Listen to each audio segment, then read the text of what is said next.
আজ সবজি দিয়ে বিউলির ডাল বানাবো, তার জন্য নিয়ে নিয়েছি বাটিতে বিউলির ডাল। এবার একটা কড়াই গরম করে তার মধ্যে বিউলির ডালটা দিয়ে দেব। বিউলির ডাল লাল লাল করে একটু ভেজে নেব। ভাজা হয়ে যাওয়ার পর ডালটা ধুয়ে কুকারে বসিয়ে দেব সিদ্ধ করার জন্য। 4-5টা সিটি লাগে, সেটা ডালের উপর ডিপেন্ড করে। ডাল বেশি পুরনো হয়ে গেলে বেশি সিটি দিতে হয়। এবার এখানে সবজি কেটে নিয়েছি, বেগুন, কুমড়ো, আলু। দেখো ডালটা সিদ্ধ হয়ে গেছে।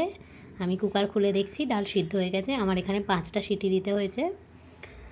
এবার এইভাবে ডালটাকে আমি হাতার সাহায্যে ঘুটে নিয়েছি।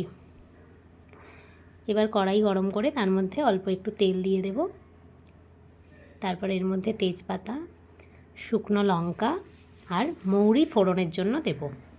এরপর দিয়ে দেব গ্রেট করে রাখা আদা, তারপর 2টো কাঁচা লঙ্কা। এরপর প্রথমে আলুটা দিয়ে নেব। আলু ভাজতে বেশি সময় লাগে, ওই জন্য আলুটা আগে দেব। তারপর কুমড়ো দেব। তারপর কুমড়ো দিয়ে একটু আবার নাড়াচাড়া করব।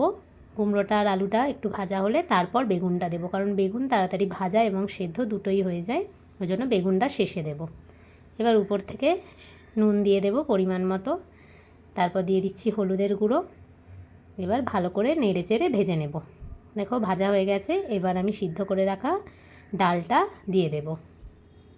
তারপর কুকার ধুয়ে ডালের জলটা দিয়ে দেব।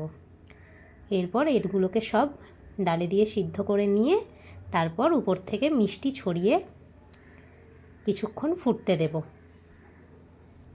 দেখো ডাল ফুটছে, তার মানে ডাল রেডি হয়ে গেছে। আজকে তোজোর জন্য আমি থালা সাজিয়েছি। আজকে আমাদের নিরামিষ। তোজো খেয়ে বলবে কেমন হয়েছে। ভালো হয়েছে? আচ্ছা, এবার তুমি মাখো, মেখে খাও।